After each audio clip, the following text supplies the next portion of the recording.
Bien, ya estamos al aire.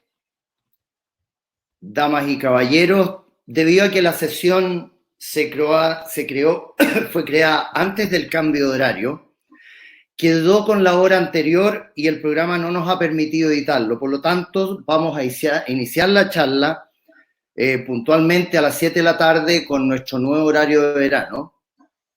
Magdalena, ¿está entrando normalmente la gente? Sí, sí, están entrando.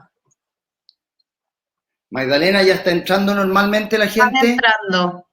Están entrando. Vamos a esperar, les vamos a dar algunos minutos debido a que el programa no nos dejó editar el nuevo horario y daba un aviso de que faltaba una hora porque el programa mantuvo el horario antiguo, pero no hay ningún problema para que la gente siga entrando. Si estamos ok, me avisan por interno que ya se ve. Así que estamos ok, Robert. Bien.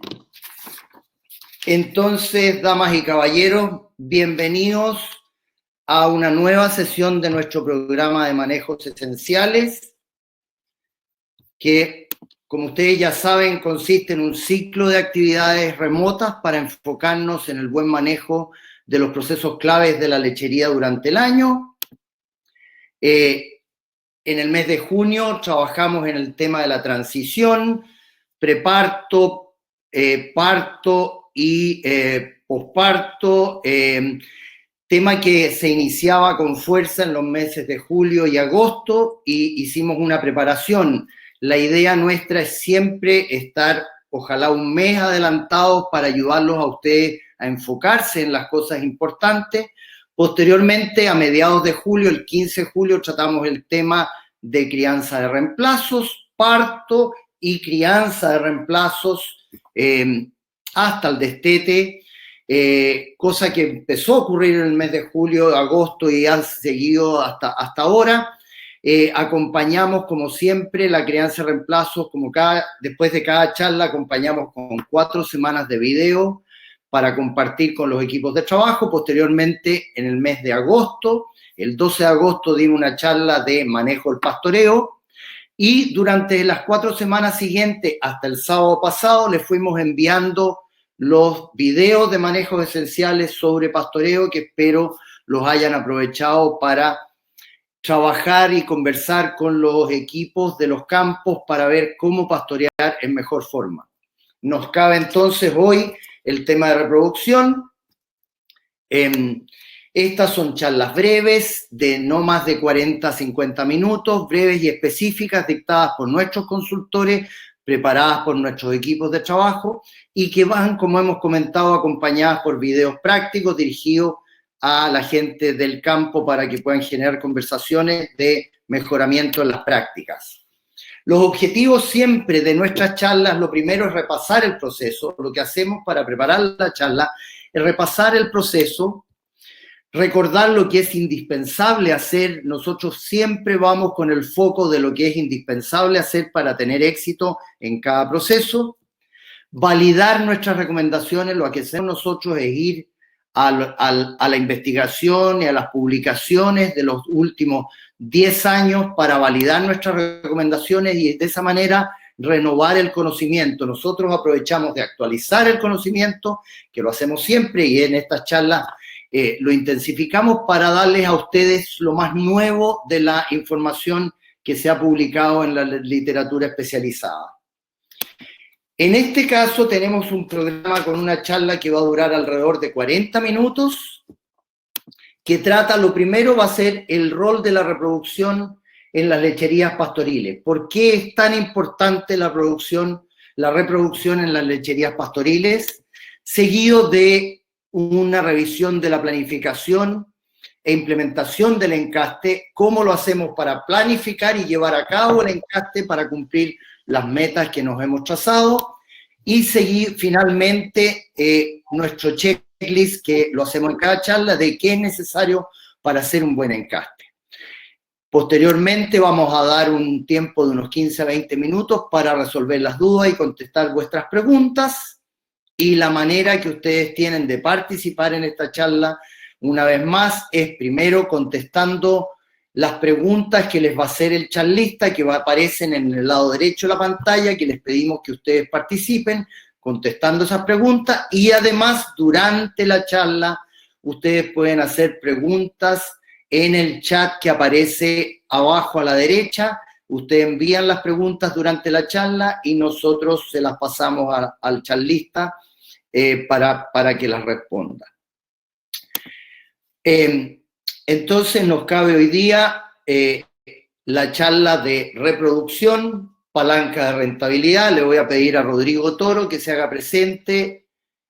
Rodrigo, si fueras tan amable de entrar a la pantalla. Y bien, entonces los dejo con Rodrigo Toro, consultor BESFED, que les va a hablar sobre reproducción, palanca de rentabilidad. Adelante, Rodrigo, por favor. Muchas gracias, Robert, por la presentación. Muy buenas tardes a todos. El temario que tenemos para esta ocasión es el siguiente. Vamos a recorrer los objetivos de la reproducción enfocados al modelo pastoril, el efecto de la reproducción sobre la rentabilidad.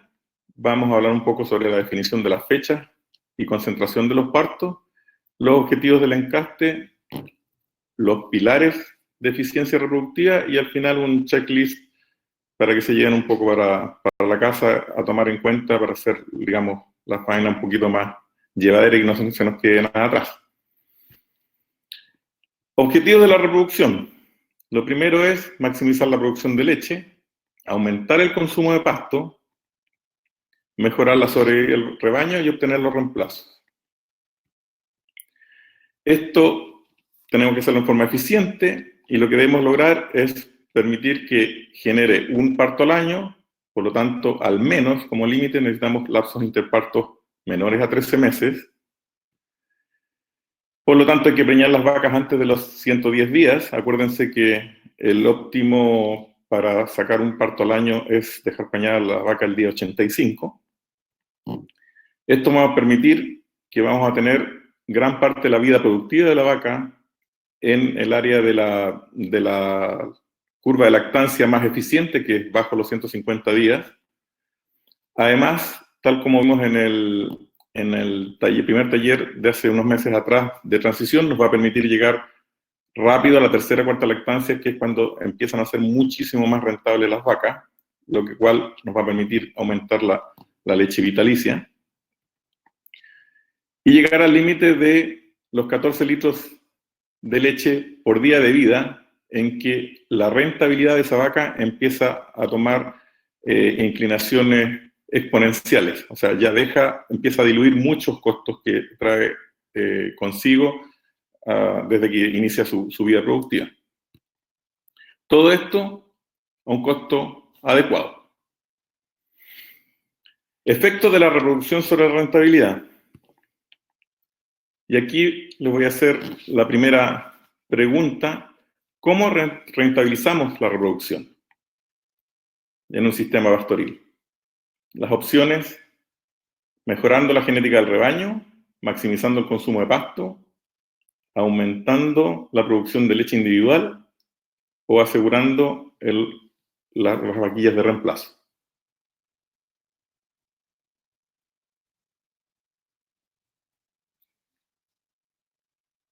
Bien, parece que estaban todos de acuerdo. Fue unánime la respuesta. Efectivamente, en el sistema pastoril, el momento del parto es clave y define el largo de la temporada de pastoreo. ¿Ya?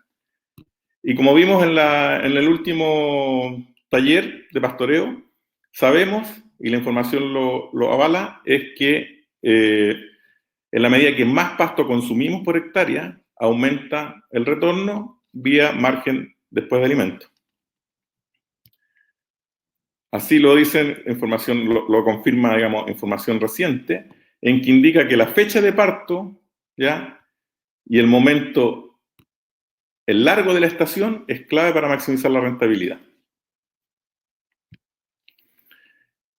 Este paper del año pasado ya nos indica en forma más puntual qué tan rentable es de acuerdo al mes en que paren las vacas en un sistema pastoril. Y podemos ver que pariendo las vacas a finales del invierno, ¿ya? O sea, un poquito antes que se inicie la temporada del pasto, maximizamos el consumo de pradera, minimizamos el uso de suplementos y maximizamos la leche. O sea, todo en una sola. Aquí podemos ver una curva ya local, nacional, de hace un tiempo atrás, y podemos ver que claramente los partos tempranos tienen mejor área bajo la curva, o sea, hay mayor producción, ¿ya? Y vemos que a pesar de que los partos de octubre, que es cuando mayor disponibilidad de pastos ya tenemos, la curva no es tan buena, ¿ya? No se logran los mismos pics, tiene buena forma, pero, digamos, va muy por debajo de las otras dos.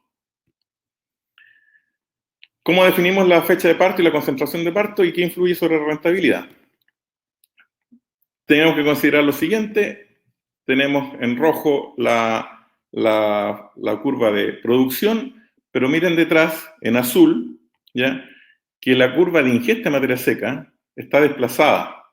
O sea, la vaca no es capaz de comer, digamos, inmediatamente de parida, la cantidad suficiente para sostener la producción. Y esa es la razón de por qué las vacas mueven condición corporal. Por lo tanto, tenemos nuestra curva de crecimiento de pasto y tenemos que considerar de que tenemos que tratar de alinear la curva de consumo del rebaño, ¿ya? Que es la sumatoria de los consumos individuales, con el pic de pasto. Esa es la manera de maximizar el consumo de pradera. Y vamos a llegar al día del balance, del cual habló hace unos días atrás Miguel, que es el día en que digamos, el consumo iguala a la tasa de crecimiento, todo esto por hectárea. Entonces, si sabemos, digamos, o podemos determinar cómo es la curva de crecimiento del pasto, yo puedo alinear para lograr determinar en qué momento inicio mi temporada de parto. Considerando que me voy a demorar 10 semanas en promedio en maximizar el consumo individual. ¿Ya? Aquí tenemos un ejemplo real de un predio que inicia la aparición el 28 de julio, su día de balance es el 5 de octubre, ¿ya? Logrando sincronizar el pic de consumo de las vacas con el pic de oferta de pasto, tanto en calidad como en cantidad. Esto genera un superávit para hacer silo, ¿no es cierto?, en los meses de octubre y noviembre, y un déficit hacia el verano. Y aquí viene la segunda pregunta. ¿Qué cree usted que pasa con el día del balance si se atrasan los partos?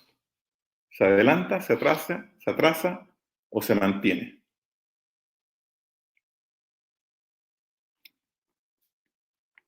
Les doy unos segundos para que voten.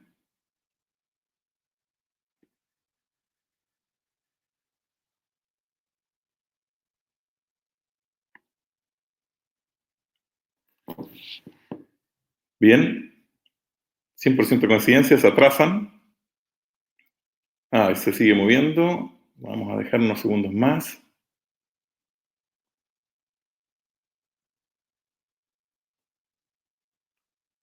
Está dividido, al menos se entiende que cambia, que no es estático.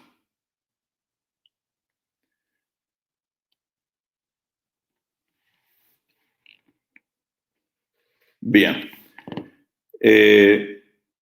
85% dice que se atrasa.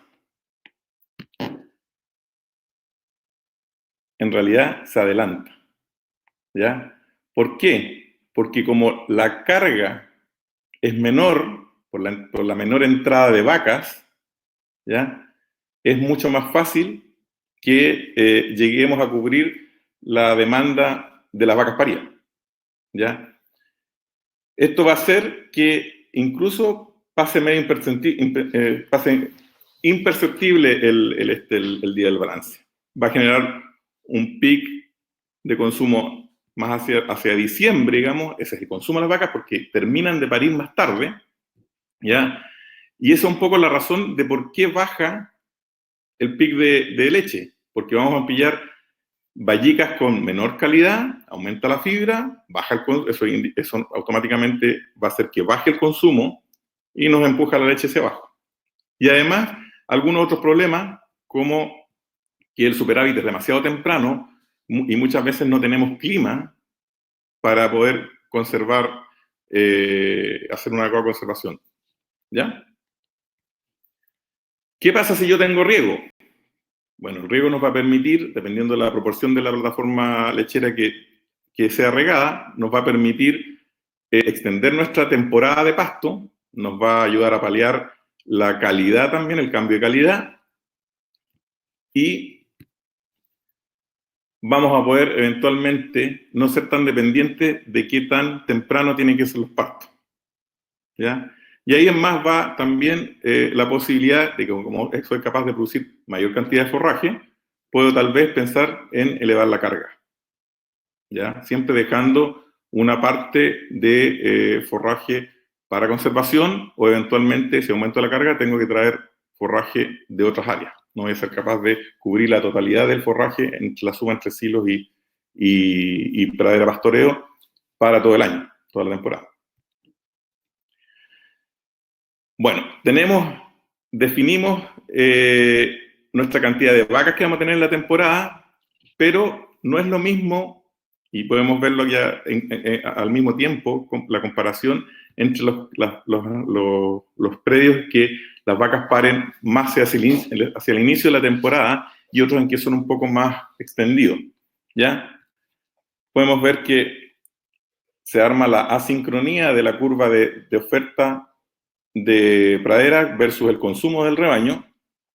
Por lo tanto, para definir ya cómo deben parir las vacas, yo tengo que considerar la estacionalidad del crecimiento de las praderas, o sea, mi curva propia, las características del suelo y eventualmente la infraestructura disponible. O sea, sabemos que, sobre todo este invierno que estamos terminando, ha sido complicado por el tema piso, lograr tener buenas condiciones para pastorear sin romper campo. Todo eso es bajo nuestra realidad. ¿Cuáles son los objetivos del periodo de encaste? Primero, preñar las vacas necesarias de acuerdo a la estrategia y las metas propuestas, ¿ya? Y de acuerdo al sistema de parición que tengamos definido en el predio. Aún así, necesitamos una buena meta, es preñar al menos el 80% o sobre el 80% de las vacas que se exponen a reproducción, ¿ya? Independiente del sistema que yo haya elegido.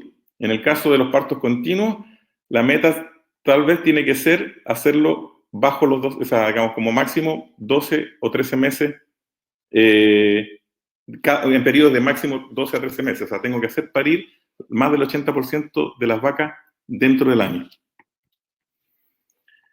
Eso demanda que lo tengo que hacer entre 3 y 4 ciclos por vaca, para lograr, dependiendo de la fertilidad de las vacas, del proceso que lo vamos a ver más adelante, lograr cumplir esa meta.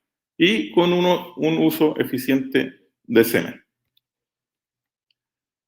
Para lograr lo anterior, por lo tanto, tenemos que tener metas claras y alcanzables y registrarlas. Es importante ver la evolución temporada a temporada, año con año, para ir, digamos, trabajar con datos duros y propios.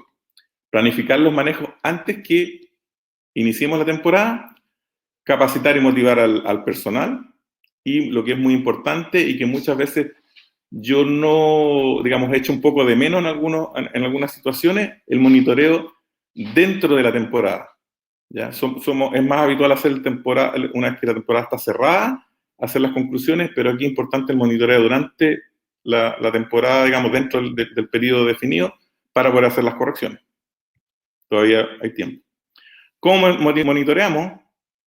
Con distintos indicadores, como la tasa de detección de celo, ¿ya? La tasa de concepción, que es la fertilidad de las vacas. Por decirlo así, el primero es de la vaca hacia afuera y el segundo es de la vaca hacia adentro, ¿ya? Teniendo claro la tasa de preñez, que es la multiplicación de los dos primeros, y algunos indicadores un poco más extensos como los días abiertos y el lapso interparto, de los cuales hablamos en las primeras láminas. ¿Cuáles son los pilares de la eficiencia reproductiva? Fecha de parto, el estado nutricional, la detección de los celos y la eficacia del encaste. Fecha de parto, ¿por qué? Porque influye en la probabilidad de que la vaca se quede preñada en la misma estación en que parió. ¿Ya? Aquí podemos ver en una lámina de hace un tiempo atrás que en la medida que las vacas paren más tarde dentro de la misma estación definida, tienen mayor probabilidad de ser eliminadas del predio, o en el caso de que tenga más chances, digamos, otra estación de parición, de que se cambia de temporada y se hace una vaca más ineficiente. El estado nutricional. Ya vimos en el taller de transición que la condición corporal es clave. Tenemos que hacer que nuestras vacas lleguen al parto, al preparto, digamos, en buena condición, ¿ya? 3.25, 3.5 es una buena condición. Y aquí podemos ver qué pasa con vacas que mueven, digamos, que mueven condición y en qué magnitud.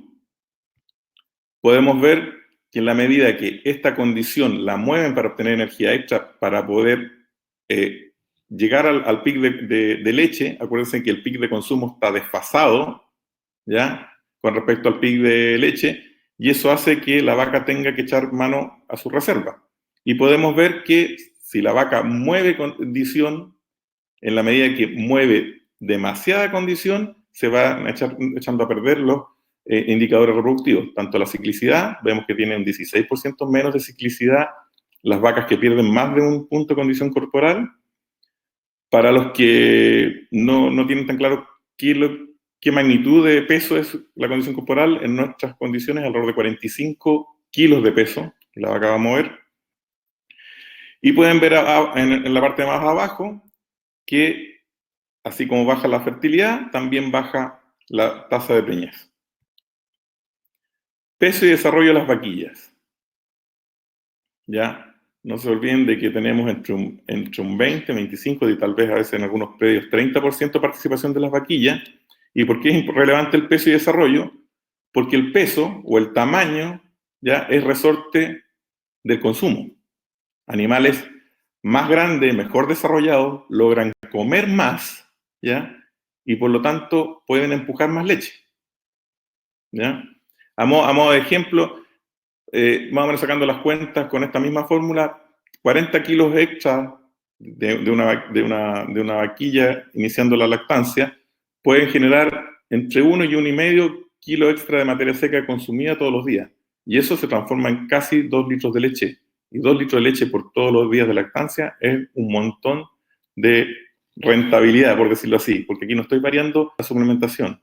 Ya va directo a rentabilidad. Manejo del preparto. Sabemos que las vacas van a mover el calcio porque digamos, plasmático de la sangre para obtenerlo y iniciar la lactancia, pero en la medida que pasamos rápido y manejamos bien esta hipocalcemia fisiológica alrededor del parto y que no se transforme en una hipocalcemia patológica, vamos a salir airosos. Ya que el calcio es relevante con respecto a la función inmune, al metabolismo. Sabemos que las vacas con hipocalcemia comen menos, ¿ya? Por lo tanto hay mayor probabilidad de riesgo de enfermedades. Aumenta el riesgo de metritis. Acuérdense que el calcio interviene en la contracción de todos los músculos y el útero es un músculo. Todo el sistema gastrointestinal también es un músculo, por lo tanto, si hay poca contracción, difícilmente va a pasar mucha comida por ahí, va a eliminar la placenta rápido, etc. Y como no come menos, aumenta la movilización grasa, ¿ya? Y eso aumenta los riesgos de vacas enfermas al inicio de la lactancia. Aquí podemos ver claramente que en la medida de las vacas que comen menos antes del parto, aumenta el grado de una metritis, ¿ya? O sea, podemos sacar como conclusión de esta gráfica de que al parecer el hecho de que coma menos hace que se enferme y no que al enfermarse coma menos, ¿ya? Buena salud de la transición. Ahí tenemos que ver que en un estudio de hace unos años atrás, ya vi los Robert, que tratamos de buscar relativamente frecuente la información que obtenemos y para que pueda validar nuestras recomendaciones, y vemos que en la medida que las vacas se enferman menos, aumenta la ciclicidad, aumenta la probabilidad de quedar preñada y baja la probabilidad de pérdidas de preñez una vez encastada. Una adecuada nutrición del parto al PIC, ¿ya? Este gráfico nos indica cómo es el balance energético posparto. Vemos que la curva de pérdida de peso va cayendo, o aumenta la pérdida de peso en realidad. Ya en el preparto, acuérdense que la última semana la vaca llega a comer entre un 30 y un 40% menos, ¿ya?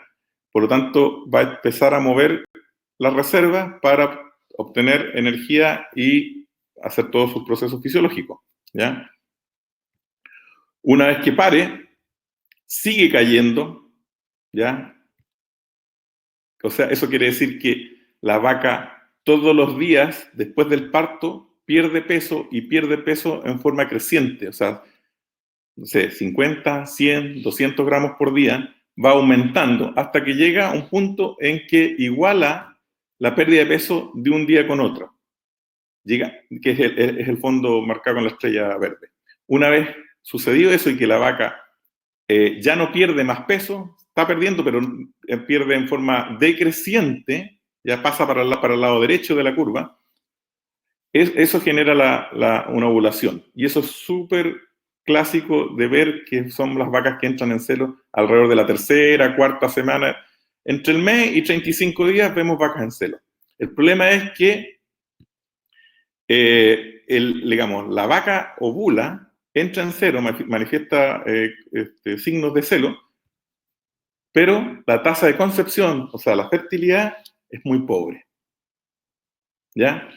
Por lo tanto, el periodo de espera voluntario que yo haya elegido debe tratar de cubrir, ¿ya?, la mayor cantidad del periodo en que yo estoy por debajo del balance energético, digamos, cero, ¿ya?, para lograr aumentar la probabilidad de quedarse preñada.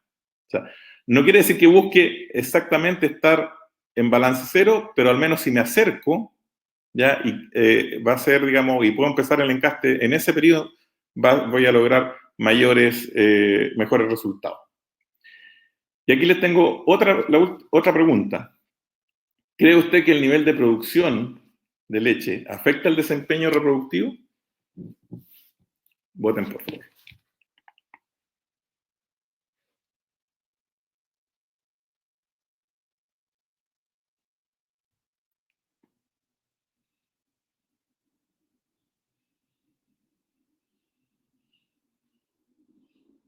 Estamos viendo, está medio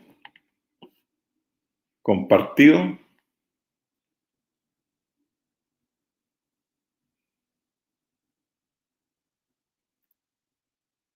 Ahí se estabilizó. Ya. 2/3 de la audiencia dice que sí afecta. ¿Ya? Ante esta creencia, nos encontramos con esto. Aquí podemos ver que en la medida que aumenta la producción, no hay diferencia significativa en la ciclicidad ni en la tasa de preñez. O sea, la producción no es relevante, sino que es la condición corporal y la magnitud con que la mueve. Es más importante que solo el hecho de producir más. La producción extra puede ser resultado de un mejor manejo. Y si yo manejo mejor las vacas, acuérdense que la última prioridad de la vaca va a ser quedarse preñada. ¿Ya? Primero va a mantención, producción y al final reproducción. Así que ahí hay un tema que creíamos que era así y ya se determinó que no era cierto. Bueno, y entrando ya más en detalle en la pelea corta, como decimos en el campo, detección de celos. Tenemos que aspirar a tasas de detección de celos altas, sobre el 70%.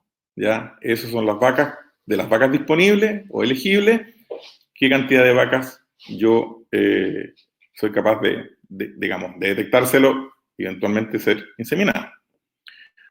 Una cuenta que me gusta llevar, ojalá ustedes pudieran programarla y puedes darle un poco tener una idea de la magnitud de cómo va mi detección de celos. Es así como sacan su listado en estos minutos para llevar vacas al preparto, hagan listados semanales, ojalá siempre el mismo día, de las vacas elegibles. ¿Ya? Mis vacas que han cumplido el periodo de espera voluntaria, que hayan determinado, y dividen por 21 y nos va a dar la cantidad de vacas probables en celo. ¿Ya? Aquí hay un ejemplo con 120 vacas y me dice que voy a tener entre casi 6 vacas promedio al día. ¿Ya? Saquen a veces promedios móviles en el sentido de 2-3 días, porque si no se van a poner nerviosos buscando el número exacto, pero eso me da el pie para poder ir monitoreando y saber si estoy tranquilo o me tengo que preocupar. Cuando estoy en el primer ciclo, la cuenta es sencilla. A medida que paso el primer ciclo y ya las vacas que fueron inseminadas en el primer ciclo tienen opción de quedarse, digamos, de volver a repetir, tengo que considerar que de las repeticiones, o sea, que aquellas vacas inseminadas pero no diagnosticadas preñez, al menos el 50% va a repetir. Por lo tanto, tengo que sumarla a la cuenta y dividir por 21 y sumarla al número que ya tengo como vacas probables de celo.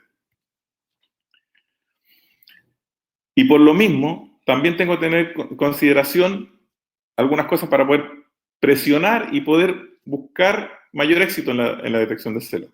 Uno, el patrón de manifestación. Ya sabemos que las vacas son crepusculares en su comportamiento y el 66% de las vacas va a entrar en celo o manifestar signos de celo entre las 6 de la tarde y las 6 de la mañana.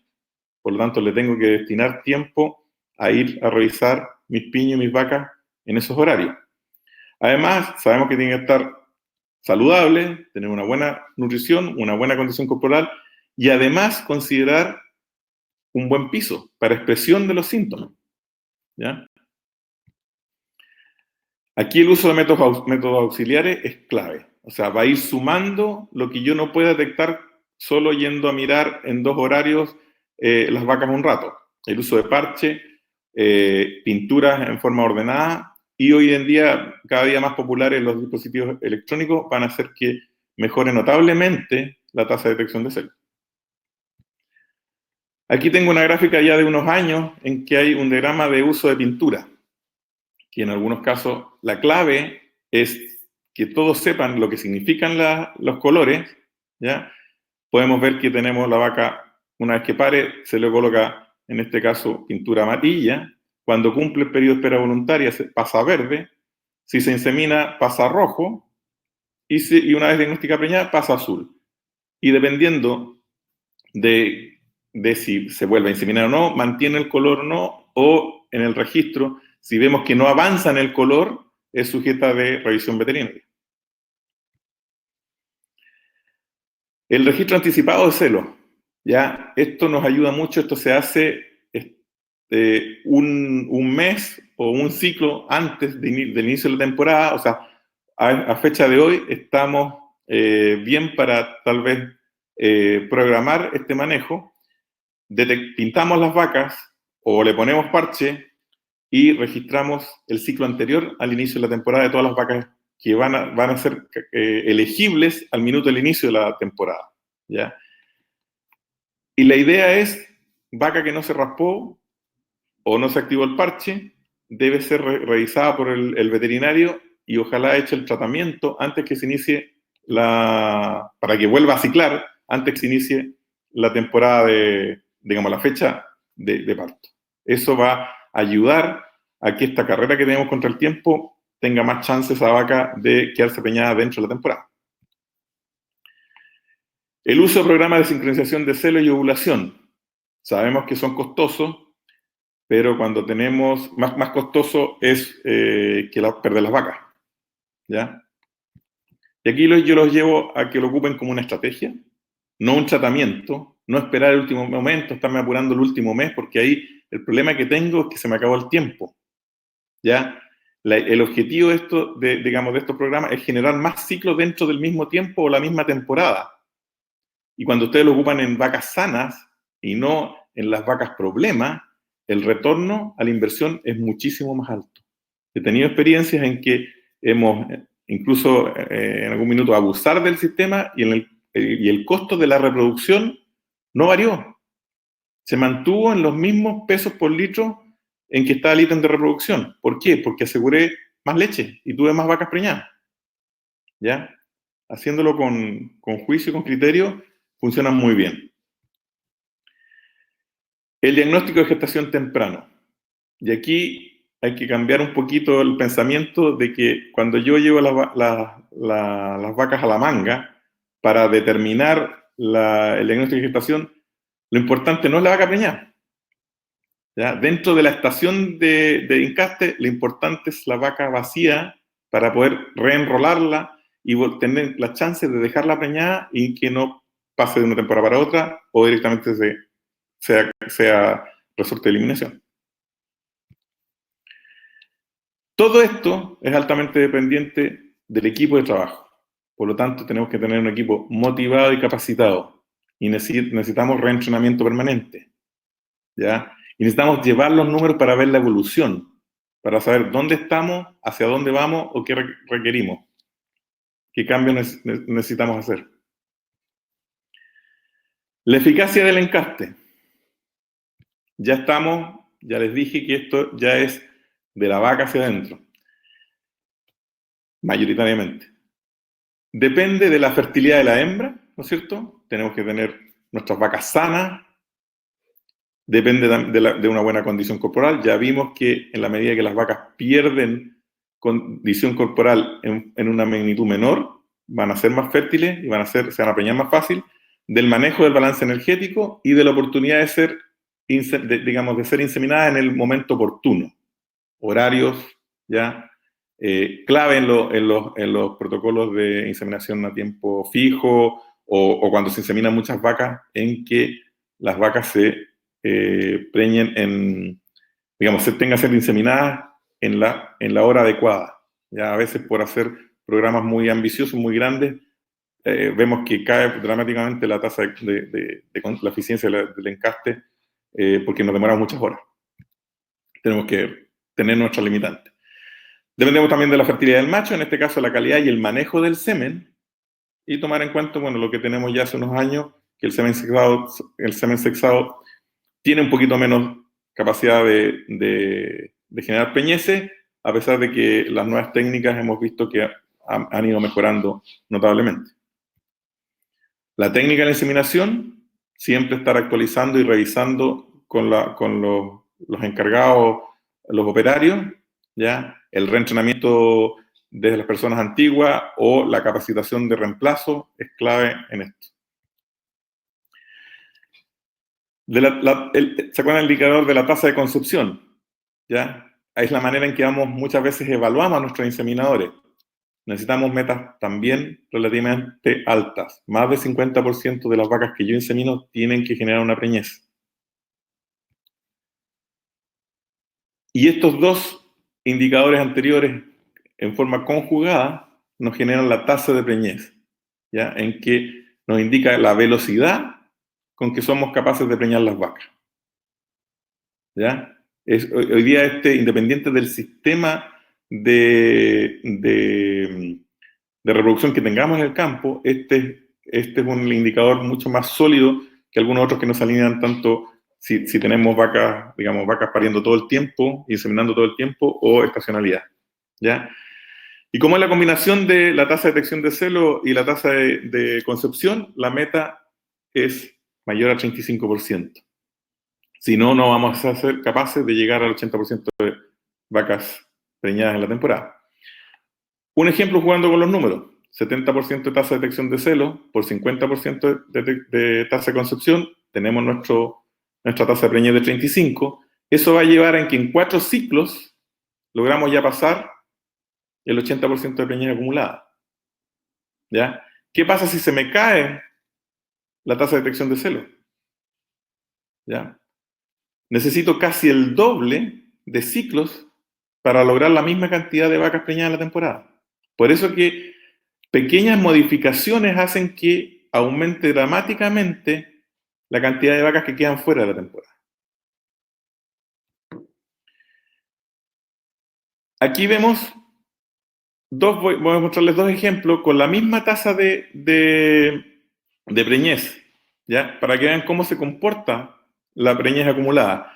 Aquí una aparición un poco plana en que la primera columna indica la cantidad de ciclos u oportunidad que va a tener de ser inseminada dentro de digamos, la temporada de encaste. ¿Ya? Las que tienen 5 ciclos van a tener 88% de probabilidad de quedarse preñadas.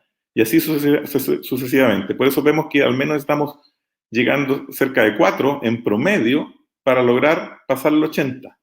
¿Ya? ¿Qué pasa? Aquí, como las vacas paren un poco distendidas, digamos, dentro de la estación, salvo con un poquito más de vacas al principio, que siempre en el primer ciclo tenemos muchas vacas, porque a veces incluso ahí son las que cambian de estación y generan preñeces tempranas, digamos, un mayor volumen a inseminar, hacen que aumente un poquito de vaca. ¿Qué pasa si el efecto de tener partos un poquito más concentrados, pero la misma tasa de preñez, es la misma velocidad con que preño las vacas, pero al tener muchos partos al principio, tengo mayor cantidad de vacas, o sea, aquí en este ejemplo tenemos 350 vacas de 400, van a tener entre 4 y 5 ciclos y va a ser mucho más fácil de obtener digamos, la meta de preñez acumulada de sobre el 80%. ¿Ya? Si no, necesito tasas de preñeces más altas o estoy obligado a tener mayor cantidad de ciclos, y ahí la única herramienta que puedo usar son los manejos hormonales, en que me acortan los ciclos, por lo tanto puedo en la misma unidad de tiempo generar mayor oportunidad de inseminación para esas vacas. Y la última herramienta que tenemos, el uso de toro monta libre, que en algunos campos es fácil de llevar, en otros no es tan sencillo, porque la verdad que cuando el toro no está trabajando, es un dolor de cabeza el donde tenerlo, ¿ya? Así que hay que considerar que idealmente, ojalá que sea un ciclo hacia el final de la temporada. Esto ayuda, pero no reemplaza el buen manejo reproductivo general. Hay que revisar los toros antes del inicio de temporada, revisar si no están cojos, palpar, hacer examen andrológico, ¿ya? Para tener oportunidad de que los toros van a ser funcionales. Tienen que estar sanos, tener sus vacunas. Vitaminas también ayudan a que estén un poco más vigorosos. Hay que registrar las montas, porque si no, el desorden que después se les arma en toda la transición es mayúsculo. O sea, desde mayor probabilidad de vacas enfermas porque no tenemos el registro para poder meterlos el tiempo indicado para el preparto, ya en periodo, que cumplan el periodo mínimo de preparto, y también los riesgos de que se adelanten los partos y nos generen problemas tan graves como perder una estancada de leche por antibióticos, porque no se cumplió el periodo suficiente del resguardo de la terapia de secado. Hay que tener suficientes, 1 por cada 30 a 40 hembras totales del rebaño, ¿ya? ¿Por qué? Porque tengo que rotarlos, ¿ya? Voy a usar a lo mejor uno por cada 20 vacas disponibles a ser inseminadas. O sea, vamos a tener una parte que ya está diagnosticada, otra que está inseminada, y una partecita va a ser la cooperación del toro, pero necesitamos tener mayor oportunidad y mantener toros de alto rendimiento y vigorosos, ¿ya? No sirve un solo toro en un piño de 200 vacas, es muy pobre A la larga puede dejar preñar todas las vacas, pero el problema es que se va a salir de la... Tendré que dejarlas muchas semanas, extender la estación para que realmente haga efecto. Además, los toros tienen que estar maduros, ¿ya? Tienen un tamaño adecuado para la raza y que puedan usar, digamos, funcionar bien. En general, por lo menos 18 meses, 2 años, de ahí para arriba. Y si tienen hibridaje y eso, hay que considerar que si el toro es más chico o de raza más pequeña, tendrán que esperarlo un poquito más. Mínimo 2 toros por piño e idealmente usar números impar. Eso aumenta la probabilidad de generar más vacas preñadas y considerar que son potencial de accidente. ¿Ya? Toro que se pone mañoso, mejor termina la temporada y lo subamos arriba del camión y para afuera. ¿Ya? Por último, un checklist que resume un poquito la presentación de hoy. Criar bien las vaquillas. Tenemos que llegar con nuestras vaquillas con pesos adecuados al preparto para que sean, entre comillas, competitivas dentro del rebaño una vez paridas o digamos, una vez en el rebaño lechero. La meta es 90% del peso de una vaca adulta entrando al preparto. Porque acuérdense que si después le restamos la placenta y la cría, va a bajar bastantes kilos. Y el peso adulto a considerar, una vaca de tercer, cuarto pasto, de al menos 100 días en leche, ese es el peso objetivo. De ese 90% estoy hablando. Una buena condición al parto y un buen manejo de la transición. Partos concentrados al inicio de temporada van a hacer que aumente la probabilidad de que yo mantenga mayor cantidad de vacas preñadas en la misma estación de parto. Alimentar del parto al pic en un plano nutricional creciente, ¿ya? Eso va a potenciar que las vacas no pierdan demasiada condición corporal y sostengan un buen pic. Y logrando un buen pic, aumenta la vía bajo la curva de toda la leche, porque después la pendiente, más o menos entre un pic distinto, es más o menos el mismo, pero la cantidad de litros sumados hacen la diferencia. Entrenar y motivar al equipo, ¿ya? Planificar el encaste, no es llegar de que se cumplió la fecha en el calendario y lo único que hice es levanté el teléfono y llamé al proveedor de semen para iniciar, sino que hay un plan, que hay un objetivo y monitorearlo dentro de la misma temporada. Eso es para lo que tenía para contarles esta tarde. Si les puede ayudar alguna consulta más específica, ahí tienen mi información. Gracias por su atención. Muy bien. Ahí está la información de contacto, Rodrigo. A las personas que entraron más tarde, quisiéramos recordarles que esta charla está íntegramente grabada y pedirle las disculpas porque debido a que la sesión se creó antes del cambio de horario, quedó con la hora anterior y el programa daba un mensaje de que la charla se iniciaba más tarde, cosa que los que están aquí con nosotros hoy se dieron cuenta que no era así, sino que partíamos a las 7 de la tarde de nuestro nuevo horario.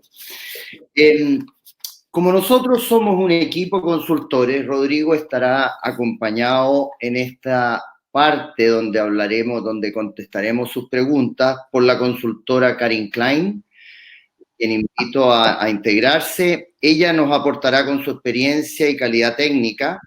En el área de la producción, Karin es consultora general y atiende muchos de los predios de nuestra cartera.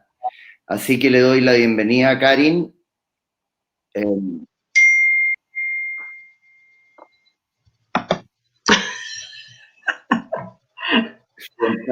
Está siendo bastante significativa, por decirlo de una manera.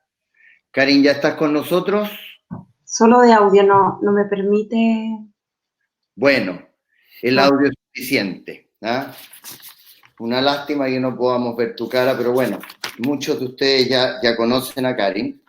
Y bien, yo les voy a ir haciendo las preguntas que nos han llegado. Probablemente no hay tiempo para contestarlas todas, pero vamos a ver. La primera yo diría que es para Rodrigo. En un sistema de partos continuo, ¿qué relevancia tiene la curva de crecimiento del pasto de mi campo? Esa es la pregunta, Rodrigo. Bueno, va a depender de la oportunidad de participación del pasto dentro de la dieta total.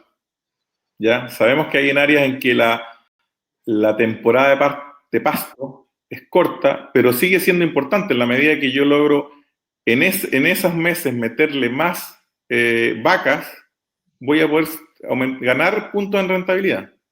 No es irrelevante, no creo que no es solo un ingrediente más. ¿Ya? Sabemos, independiente del sistema de parición, aún en los partos continuos, cada vez que llega la primavera y podemos meter más pasto a esas vacas, la leche aumenta y la dieta se ve barata.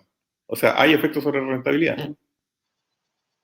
El tema es qué pasa después. Hay que planificar cuando no tengo el pasto, pero la producción total de forraje, independiente que si llega un minuto a una buena parte a hacer silo, ¿ya?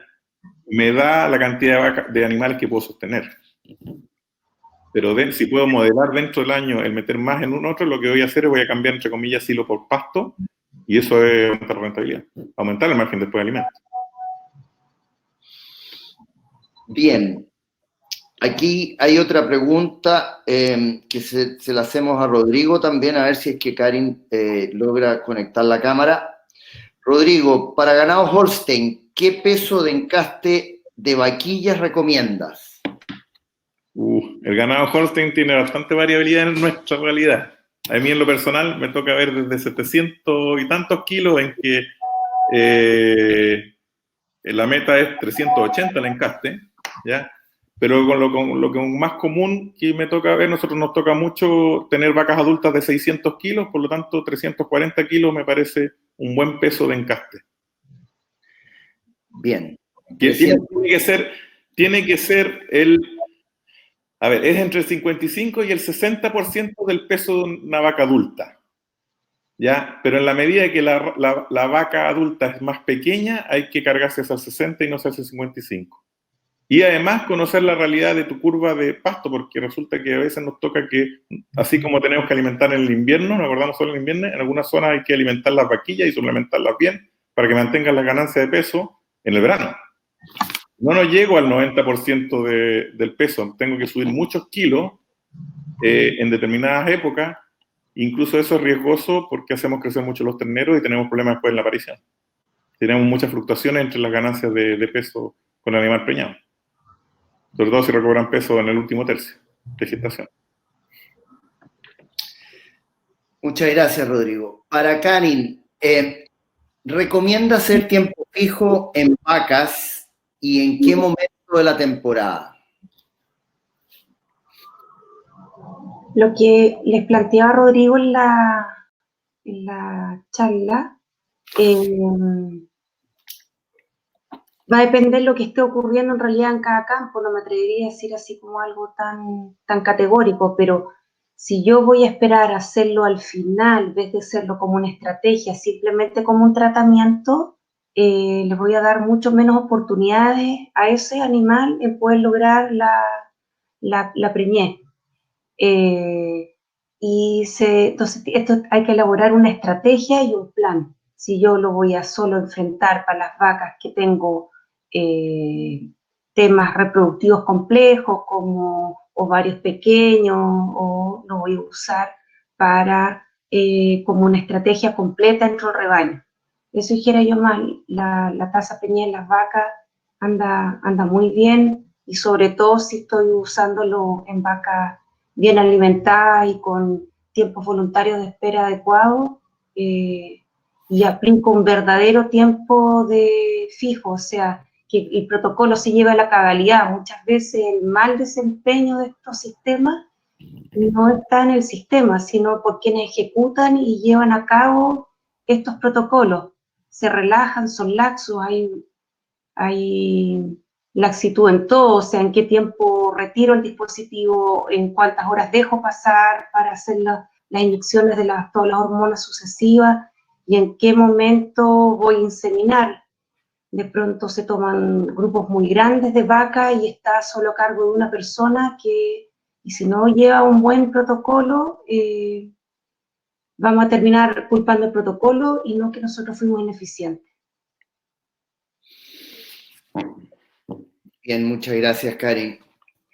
Para Rodrigo, en sistemas biestacionales hay meses donde no es adecuado tener partos. ¿Cuáles meses?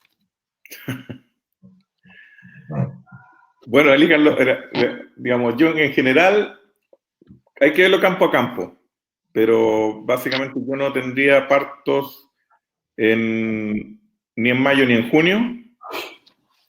Si yo fuera muy hábil preñando, si fuéramos muy hábil preñando vacas, me podría atrever en algunos casos de no tener tampoco en julio. Pero debo compensar de que estoy obligado a tener muchos más en agosto o llamémoslo antes del 18 de septiembre. ¿Ya? Eso pensando en el invierno. En el verano va a depender un poco de la estrategia también a veces con los cultivos suplementarios, pero básicamente no tendría partos ni en SAP. Al menos del 15 de noviembre en adelante hasta, no sé, pues el 15 de febrero. En algunos campos hemos andado bien atrasándolos un poquito, sobre todo en los campos de secano estos últimos años en que el otoño ha sido esquivo y parte muy tarde, y la verdad que lo hemos pasado menos mal teniendo vacas pariendo, por ejemplo, a partir del 10 o 15 de marzo y no antes, lo tradicional que partimos normalmente el 20 de febrero. Hay que depender un poquito, hay que estudiar un poquito la curva de pasto tal como lo mostré, en las dos estaciones, o su eventual reemplazo. Yo quería acotar en ese punto, yo creo que esa es la clave, más que uno preguntarnos a nosotros en qué momento. Yo creo que la pregunta va hacia ustedes, si tienen clara su tasa de crecimiento de cada uno de sus potreros, para así poder construirla y definir qué carga voy a tener en cada momento. Yo creo que ese es el desafío que nos viene a plantear Rodrigo. Tarea para la casa, en el fondo, construir eso y en base a eso desarrollar el protocolo en CASTE. Es más, una última acotación, nosotros también estamos en Uruguay, la curva de crecimiento en Uruguay del pasto es totalmente distinta a la nuestra. Ellos tienen un verano muy duro y les va muy bien haciendo parir las vacas, todas las vacas, o sea, la mayoría de las vacas en otoño. Lo hacen realmente y sacan mucha leche. Entonces hay que tener las palancas claras y modelarlas. Bien, ahora vamos a cambiar un poco a temas más técnicos. Rodrigo, ¿hasta cuándo es recomendable reenrolar las vacas vacías? O bien, ¿cuántos servicios o oportunidades le puedo dar a mis vacas sin que el costo se me dispare? Mira, depende. Yo creo que vacas de alta producción justifican que yo pueda invertir más servicios para poder mantenerlas todavía en el rebaño. Pero aún así, a veces una vaca que se preña rápido, que está más... O sea, puedo cuestionarme yo que si la vaca se adapta a mi sistema, porque si todos los años voy a tener muchas vacas que tengo que darle demasiadas oportunidades, a lo mejor es preferible, a lo mejor no tengo la genética adecuada para mi sistema, para mi realidad. Eso tengo que reevaluarlo. Pero efectivamente hay que pensarlo si pasamos 4 servicios, tendría que ser una vaca muy valiosa y que además me sirva desde el punto de vista de mantener esa genética dentro del predio como para tomar la decisión de dejarla. A la larga esto se paga con leche. Vacas de muy buena producción que que paren hacia el final de una temporada, saltan a la otra, pero cuando reinicio la inseminación y todavía están dando 25, 28 litros, no tienen por qué no darle otra oportunidad. Y es más, muchas veces esas vacas se preñan súper fácil. El problema es que cuando estaba inseminando, las vacas estaban todavía moviendo mucho peso. Acuérdense que es difícil en nuestro sistema. Cuando hacemos full pasto y concentrado, tenemos un límite para el uso de los concentrados. ¿no es cierto? No podemos, digamos, porque arriesgamos enfermar las vacas. Por tanto, no podemos hacer la ración para la mejor vaca ni para el grupo mejor vaca del rebaño. Y esas vacas muchas veces se cambian, ¿ya?, de estación, se quedan preñadas súper fácil porque ya bajó la demanda en la estación siguiente, y en realidad tenemos una vaca que tal vez da 10.000 litros, pero al hacerlo en más meses, es una vaca de 8.000 en el mismo o 7.500 en el mismo, como promedio de cosecha de leche en un año, porque lo hacen más tiempo. ¿Ya? ¿Algún comentario, Karin? Sí, yo le diera igual el punto, además de lo que dice Rodrigo, si es qué número de qué porcentaje de vacas dentro de mi rebaño están en esa condición. O sea, si estamos hablando de 1 o 2 vacas, no es problema porque la distribución normal, o sea, hasta nos pasa a nosotros, o sea, como nosotros como seres humanos, de pronto hay familias que logran conseguir muy rápido el primer hijo y hay otros que se tornan mucho. Hay que pensar que la probabilidad de que haya una concepción es solo en humanos de un 25%. Pero si tenemos el 30% del rebaño en esta condición de 5, 6, 7, es un tema de rebaño. Yo creo que ese igual es un punto a analizar cuando están apareciendo estos eventos. Ver el porcentaje para ver si hay algo, si es netamente algo de movilización grasa o que no puedo cubrir sus requerimientos, o es algo más general que hay que abordarlo. Voy a seguir contigo, Karin. Si uso métodos de apoyo para detectar celos, ya sea parches, pintura o collares, ¿no necesitaría ir al potrero a ver las vacas? Una buena pregunta. Eso nos pasa mucho cuando uno va como consultor a los campos, de que todo se relaja, ¿no? Acabo de comprar este nuevo método y nadie más va a potrero. Y los métodos no están diseñados para que nos detecten el 100% de las vacas. Y entonces, como explicaba Rodrigo, la importancia y el impacto que tiene dentro del resultado final de la mayor detección de celos. Entonces, junto a estas buenas herramientas que se pueden usar en forma simultánea, no nos va a quitar ni por nada el ponernos las botas y partir a recorrer nuestras vacas y ir anotando en una libreta, porque si logro encontrar 1 o 2 más que no estaban siendo pesquisadas, va a ser un gran éxito para el resultado final. Excelente, nos queda poco tiempo ya para un par de preguntas. Para los dos, porque este probablemente ya es un tema más técnico, ¿qué opinan de usar el IATF, el protocolo J-Sync, en vacas en ordeña? ¿El J-Sync o el Pre-Sync? J-Sync. No lo conozco. Yo tampoco lo conozco. Y entonces puede ser, eso es lo que dice la pregunta. ¿Y qué zinc es el más conocido? El Pre-Sync, que sí está, en realidad la gran mayoría de los protocolos a tiempo fijo están más estudiados siempre en vacas que en vaquillas. Tienen buenos resultados, buenos desempeños. Lo importante, lo que yo nombraba hace un par de preguntas atrás, es hacer súper bien el protocolo. Por ejemplo, un caso súper concreto, 120 vacas que le tengo que ir a remover el dispositivo intrauterino y comenzar con el protocolo. La vaca que le retiré a las 4 de la tarde, el primer dispositivo, y esa tengo que hacer una segunda aplicación de hormona a las 48 horas, y en el piño ya no me va a pasar a las 4 de la tarde, sino que está pasando a las 6 de la tarde, esa ya no cumplí el protocolo. Entonces tengo que tener marcas, colores y gente que me pueda ayudar y apoyar en llevar ese desempeño y un buen resultado. Serán 2, 3 inseminadores más que me apoyen en el protocolo, hacer reuniones previas para diseñarlo, para que lo que está en el papel pase realmente afuera en la manga y después tengamos los súper buenos resultados. Yo creo que ese es el desafío.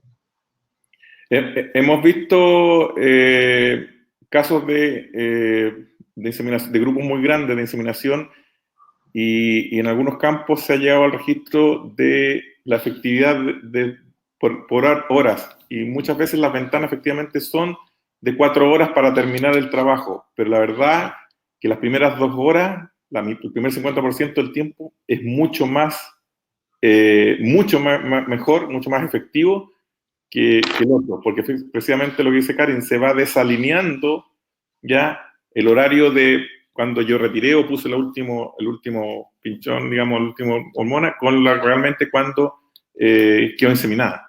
¿Se acuerdan que esto también sincroniza la ovulación?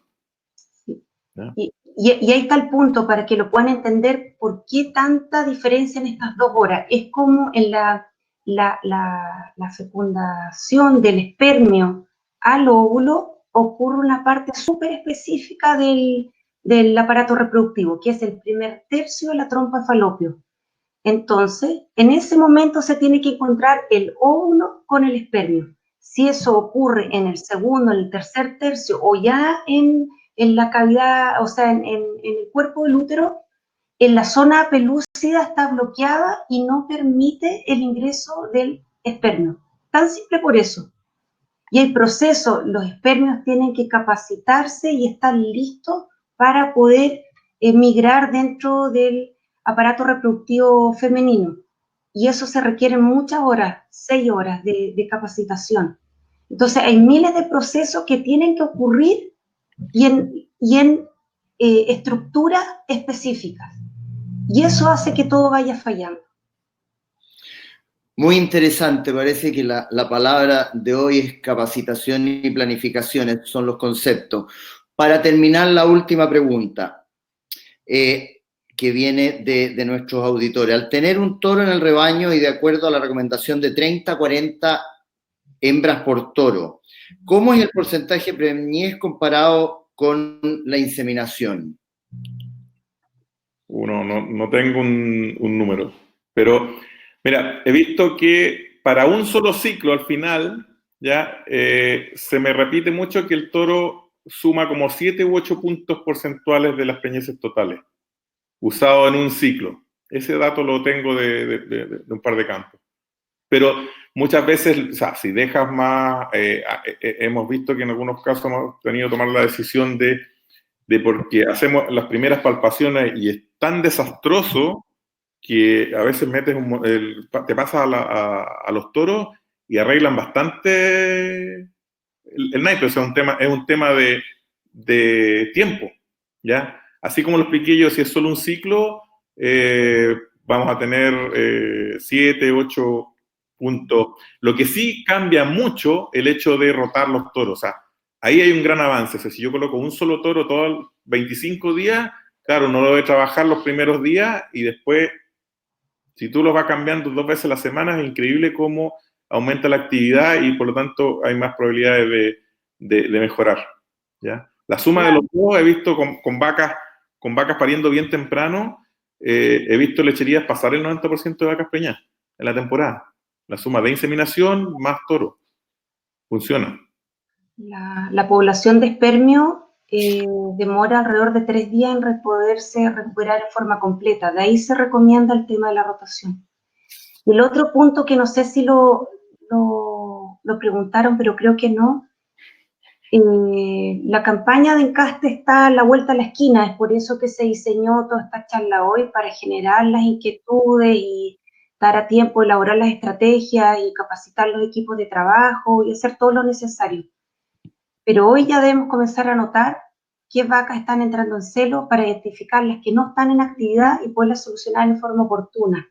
Porque si eso recién lo vamos a detectar, si la campaña la queremos partir el 1 de octubre, y nos vamos a dar recién el 20 de octubre cuenta que de las 100 solo encontré celos 50, ya perdí un ciclo por completo de este grupo de animales.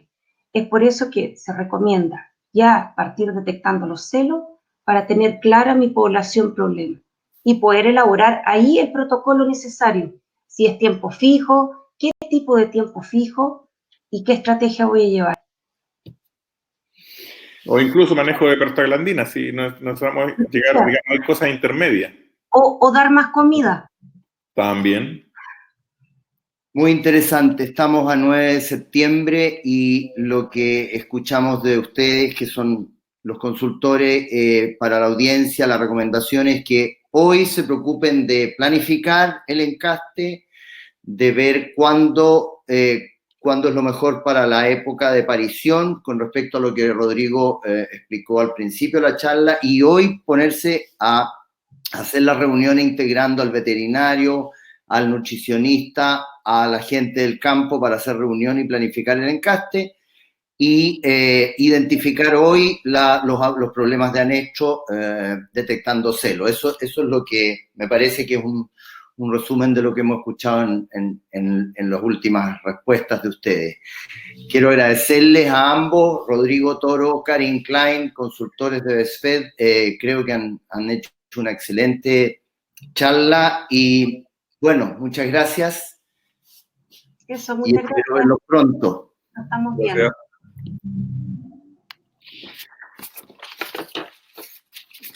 Muy bien.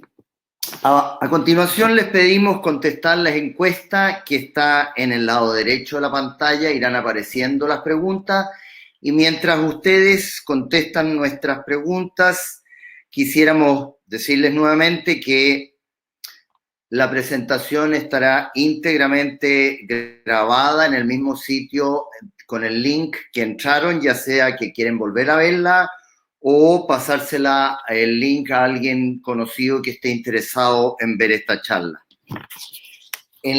A partir de este fin de semana esperamos, y por las próximas 4 semanas van a llegarle a ustedes nuestros videos de manejos esenciales, al igual que con las charlas anteriores, con los temas anteriores.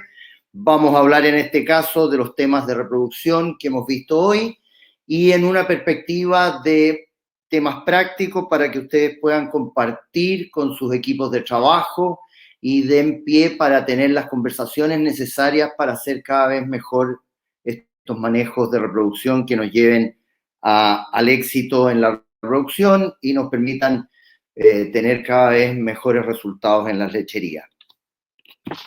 Así que esperamos los próximos 4 semanas les van a llegar los videos de manejos esenciales que esperamos los compartan con sus equipos.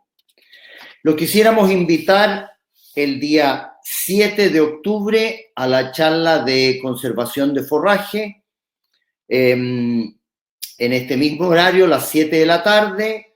El miércoles 7 de octubre vamos a hablar sobre conservación de forraje, dado que a partir de mediados, fines de octubre, ya empezamos la temporada de fabricación de ensilaje, de corte para ensilaje, y queremos nuevamente tocar temas para preparar esa temporada. Bien, ya hemos terminado la encuesta y quisiera agradecer a Rodrigo Toro, a Karin Klein por la charla y por sus muy buenas respuestas, a Magdalena Botay, que está en los controles, que ha hecho posible, a todos los que han hecho posible esta charla y nuestro programa de manejo esenciales, a Mauricio Salazar y al equipo que está detrás de los videos, a los consultores, a la persona encargada de la edición, a todo el equipo que hace posible que les lleguen a ustedes los videos. Ya llevamos alrededor de 30 videos y esperamos casi llegar a casi 60 en la temporada, así que ha sido un esfuerzo muy significativo de todo un equipo de gente a quienes quiero agradecer. Y a nombre de BESFED les doy las gracias por su participación y esperamos verlo en 4 semanas. Muchas gracias.